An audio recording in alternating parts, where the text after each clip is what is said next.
Hello friends, இன்றைக்கு இந்த வீடியோவில் அரசு ஊழியர்களின் ஓய்வூதிய திட்டத்தில் மிகப்பெரிய மாற்றங்கள் வரப்போகுது. அது என்ன அறிவிப்பு அப்படிங்கிறத இந்த வீடியோவில் டீட்டெயில்டாக பார்க்கலாம். என்பிஎஸ் அப்படிங்கிற தேசிய ஓய்வூதிய திட்டத்தில் நிறைய சலுகைகளும் ஃப்ளெக்சிபிலிட்டிஸும் கொண்டு வர போகிறாங்க.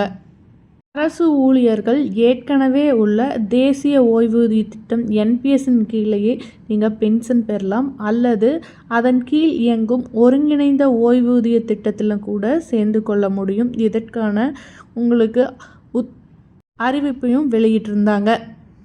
இந்த நிலையில் தான் என்பிஎஸ்சில் சில மாற்றங்கள் கொண்டு வந்திருக்காங்க. அது என்னன்னா, அரசு சாரா ஊழியர்கள் தங்களோட இன்வெஸ்ட்மெண்ட்டை ப்ரைவேட் செக்டார்லையும் பண்ணலாம் அப்படிங்கிறது தான்.